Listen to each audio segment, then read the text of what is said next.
Palabras Más, con Álvaro García.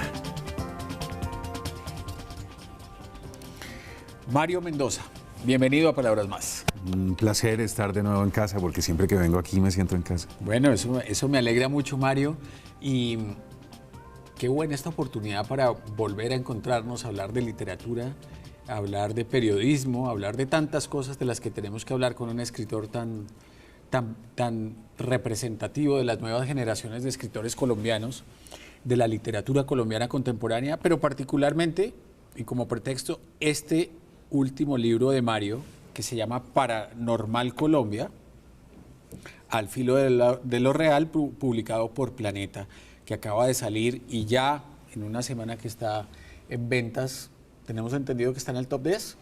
Sí, entró en el puesto número 9 y lleva solo 8 días. Parece que los colombianos lo han recibido como con afecto, menos mal. Mario, ¿qué significa para un escritor ver que su libro está en la lista de los más vendidos?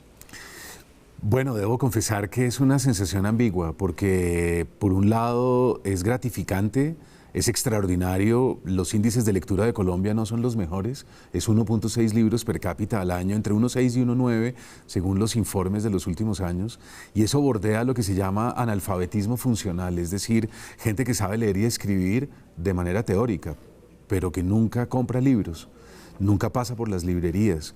Es una sociedad y es una cultura que gasta mucho en juerga, que gasta mucho en otro tipo de divertimentos, en alcohol, en rumba, pero que difícilmente cuando entra a una librería siente alegría, beneplácito y entusiasmo. Entonces cuando un libro ingresa en la lista de los más vendidos, uno siente una alegría tremenda, pero quisiera también por el otro lado que fuera una sensación que pudieran experimentar muchos más escritores y que el espectro fuera más amplio y que la tasa de lectura fuera muy superior. Yo creo que el discurso del presidente Santos en Naciones Unidas, cuando dijo Colombia la más educada para la próxima década, es el propósito que tenemos después del proceso de paz. Tenemos que subir los índices de lectura del país, no hay otra salida. Mario, con la experiencia que tú tienes en el tema de publicar libros, en este caso, ¿qué te dice lo que has podido palpar de qué tipo de público está interesado en este libro Paranormal Colombia? Bueno, es algo raro porque yo vengo, digamos, con la obra de ficción adulta, tengo un público juvenil, estudiantes de colegios, de universidades, gente recién egresada, gente joven, pero desde la locura de nuestro tiempo, un libro que publiqué después que se llama La importancia de morir a tiempo, y este libro vengo como ampliando un poco el radar y los lectores empiezan a estar ya un poco como en todas las generaciones. Tengo adultos y adultos mayores y gente de la tercera edad, como tengo niños también a partir de una saga juvenil que empecé a escribir hace unos 3 años. Entonces ya es un poco variopinta como la gama y el tipo de público que yo manejo. ¿Por qué esa afinidad con el público joven? Yo creo que yo empecé construyendo una literatura contestataria, un tipo de literatura brutal, muy dura, algo que se llama realismo degradado, algo que baja a la profundidad de una América Latina que no había sido narrada, algo que va a contrapelo y a contracorriente de una sociedad de doble y de triple moral como la nuestra. Y también no había sido enunciado el cuerpo. El cuerpo es algo que ha estado muy vigilado en la literatura colombiana y en general latinoamericana. La página escrita ha estado muy custodiada y muy vigilada moralmente, razón por la cual no hay una literatura erótica, no hay una literatura plena de erotismo y de sexualidad, sino es algo que ha estado muy constreñido y muy contenido. La generación mía es una generación que abrió las puertas al erotismo y eso yo creo que los jóvenes lo recibieron con beneplácito. No en vano algunos psicoanalistas dicen que parte de nuestra violencia está relacionada con una represión de eros. Una sociedad poco erótica es una sociedad que termina en lo tanático, matando con enorme facilidad. Este libro, Mario, está lleno de historias sorprendentes. Lo más sorprendente es que los protagonistas de esas historias muchas veces son personas conocidas, referentes que hemos tenido muy cerca.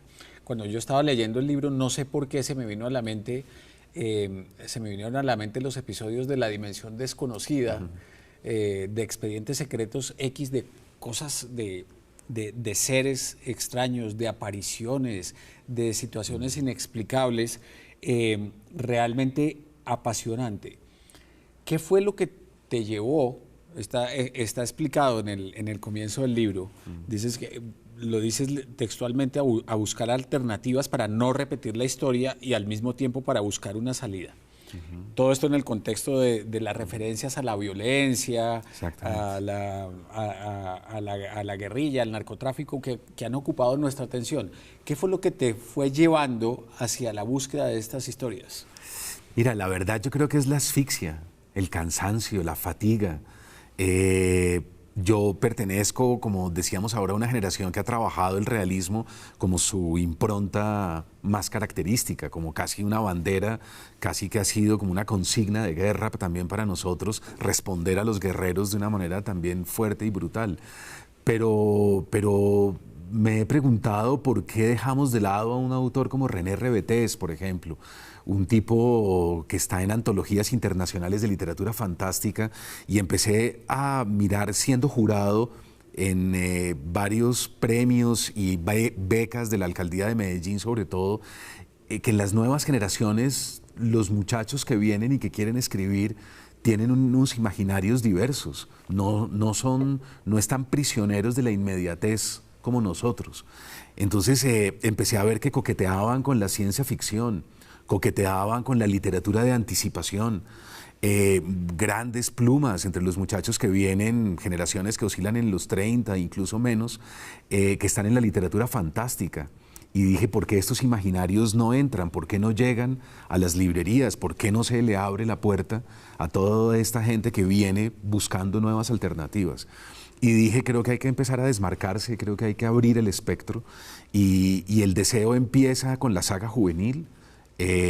La locura de nuestro tiempo y la importancia de Morir a tiempo son libros en donde ya empiezo a coquetear un poco y a abrir la ventana hacia otras dimensiones de conciencia, y ya Paranormal es la entrada directa. Y yo espero que se sienta como quien abre una ventana y entra aire fresco.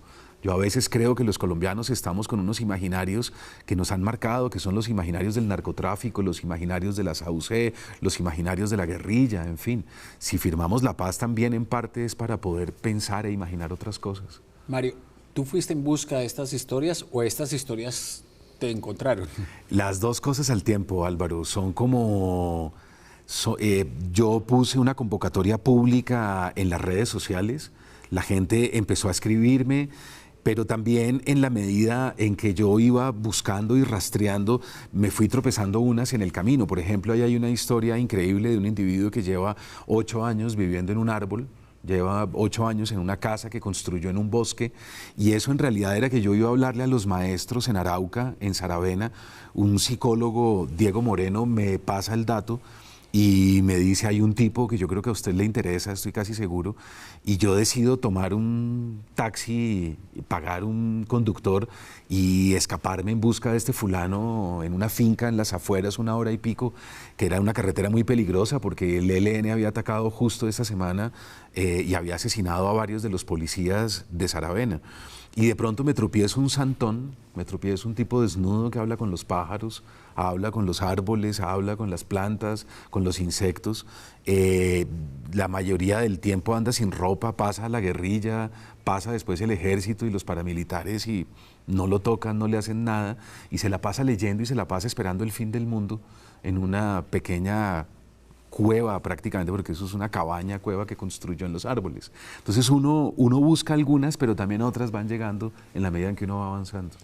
Cuando me cuentas cómo te encontraste, por ejemplo, con esta historia, pues no puedo dejar de pensar en cierta actitud de reportero. Sí, total. Digamos, es un enfoque de mucho interés periodístico el que termina desenterrando estas historias, pues que tienen un perfil muy especial. Sí, totalmente, Álvaro, totalmente. Fíjate bien, nosotros por generación yo creo que estamos muy cercanos al nuevo periodismo norteamericano. Ernest Hemingway, Tom Wolfe, Capote, Norman Mailer, etc. Y nosotros no pertenecemos a la tradición del neobarroco latinoamericano, que es la tradición que nos pertenecería, digamos, de manera umbilical.